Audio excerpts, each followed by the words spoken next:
Yo, let me say it like this. I think no matter how you spin it, this world needs reform. I say that because it's blatantly obvious.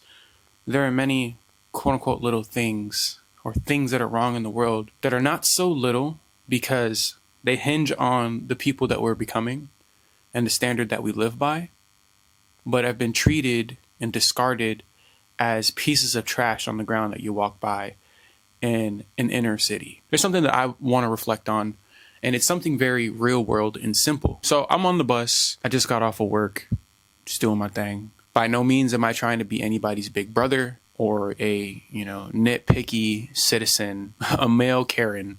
I'm not Karen, but I care. So on the public transportation, there's like a line that we're not supposed to cross. And you don't cross the line because there's no safety moving forward from that point. There's nothing to really grab onto. There's no seats in that area. That area is specifically for other patrons to walk through. And it's pretty much the operating chamber for the bus driver. I took notice of how technically the bus driver wasn't doing their job. It's technically standard operation. You report the bus driver and the incident. But the thing is that though there's a formalized process, there's real world danger presently.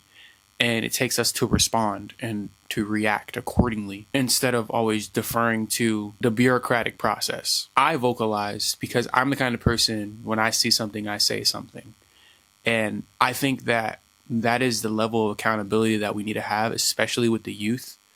I'm part of Gen Z, but I think I got lucky because though I was having technology being introduced into my life, like the first Xbox, the DS, the PS3, like the older version, the PS2, I wasn't brought up in the influx of social media and Fortnite and crazy graphics and like these younger kids are nowadays. I think even a 3-year span from 2000 is a completely different childhood experience.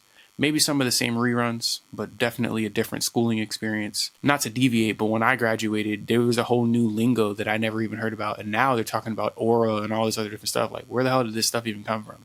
The moment demanded a stand-up citizen. The moment demanded someone to speak out and say something. And when I thought about world change in the beginning of my pursuits, because I was more so like coming from a religious background, like Jesus is going to come save the world and I'm his hands and feet and I'm going to be this Christ-filled warrior who's just going to dominate the territory and the terrain. I was coming from like this more mystical lens and big and showy. And as I have grown up and experienced more of life, I feel, and it's not even just having more of experience of life, just calibrating it as an individual, my observations have become more concise. Things require a lot more practical and direct approach. And I did speak out. I told the young woman out loud that she needs to sit down because there is the potential of the driver having to slam on their brakes and she could fly through the windshield. We don't expect the danger to come, but it's going to come when it comes. We don't expect to die, but you die one day. People are waiting for Jesus, and according to this logic, we don't know the hour or the day that he's going to come, so we might as well be ready. And what I'm getting at is, where is our focus as a people? Yes, we can complain and gripe about the world, the school system, the wicked governing forces that are allowing our children to become mindless. But what are we doing? On the same bus ride from my shift, my biology gave out on me. I was tired. I KO'd. I didn't even realize that I went to sleep. And a lady, 60 years old, who looked like she was 40, dear, she was very kind, tapped me so I could wake up. When I woke up, I was literally hanging to the side like this. And mind you, I don't fall asleep like that. I'm usually on point. And if my feet are crooked, I'm straightening my feet and I'm walking straight. And I'm setting my sights, right? And this kind woman went out of her way to be the example that I'm telling us to be, that I endeavor to continue to be. It's not because it's a badge of honor. It's not because I get to tell people what to do. It's because it's necessary. People are veering. They're not holding the line and they're going to go off a cliff. And we're watching them do it by being bystanders, by being cowards and dressing it up and saying, oh, well, they have free will. Let me respect it. No, we're respecting people destroying themselves, and that's not acceptable. It's not acceptable. If that lady didn't wake me up, I could have banged my head. I could have flew because I wasn't holding on to anything. And these buses don't have seatbelts. There could have been bad things that could have happened. I'm not saying live afraid of bad things, but proper preparation prevents poor performance. Like, we need to be taking preventative measures. If we are just letting our youth become YNs, or our young women just become sex toys, I'm just going to say it for what it is, we have failed them. We are allowing our kids to go to these schools. We act like we don't have a say-so or any power.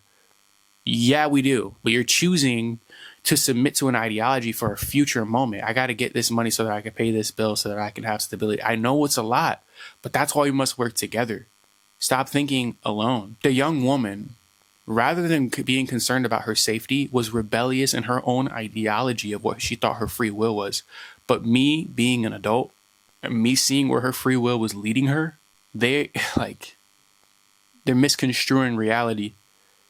They're misconstruing destructive behaviors as freedom.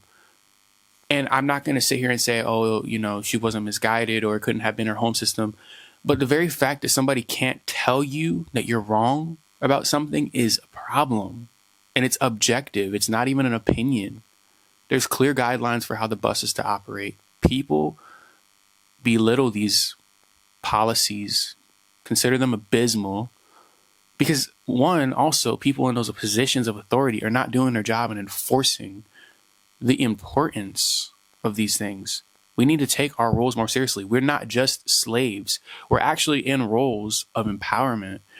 We have access to spheres of influence that other people don't have. And the question is what are you doing while you're in those positions? Are you just adhering to the narratives, or are you actually being a change agent? It's so much bigger than we think, and it comes in little packages. We really need to care about our neighbor.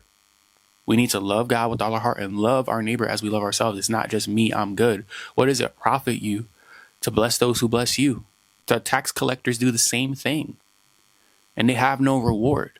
It's better that you give and receive nothing, so that the one who brings a gift in his hand will give you your blessing in the next life. And maybe there's some nuances around that to keep people poor, but the point is, it's not all about us. And you might be thinking, I know it's not all about me, but your actions show that. You need to go the extra mile. Just because you felt like you went the extra mile and did it here or did it there doesn't mean that other person doesn't really need you right now.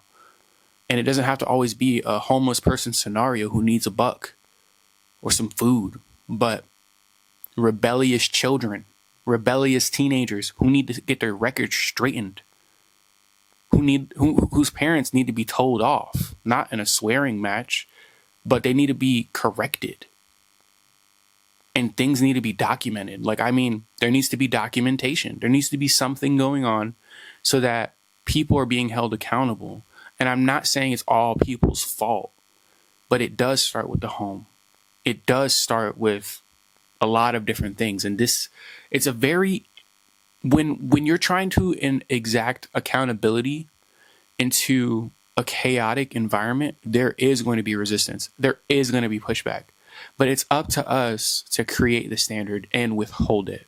Because if not, people are going to become more animalistic, unable to reason amongst each other, and constantly fighting for vain things, their version of reality, these set aside resources. And if we can't get along, we're all going to kill each other. That's what it's going to come to. If we can't reason amongst ourselves and come into agreement, we cannot walk together. And a divided house cannot stand.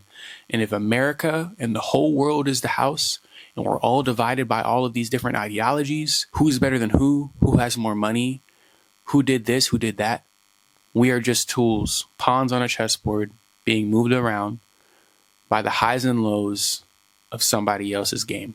This is your boy, Michael Donniell. Michael Donnell's passion, like I always say, self-love is the best love. Self-validation is the best validation. And strong people build a strong nation. Y'all go be great and don't hesitate. I hope this message touched you. Please share it around with others who need it. Thank you for your time, for your ear. And I hope that the spiritual seed that I've sown, that God, you grow in it and you reap a great harvest, and you're able to spread the wisdom to someone else so that the world might see a change, might see a difference. If evil people can freely roam, then the people of the light need to freely shine. And this is what I speak about in my music. This is what I speak about just plainly. But we need to breathe fully. And part of breathing fully is taking full accountability for your today. You are so much more impactful than you know. You have so much more influence than you know. And maybe you don't, but you can start today. Be self-aware. Be conscientious of how your actions are creating ripple effects. And if those effects are not waves that you like, be the change you want to see. The world changes when you decide to change. Because when you change, your world changes, and then the world changes around you. It's your boy, Michael Donniell. Peace. When you breathe, breathe unhinderedly. Life is a movie.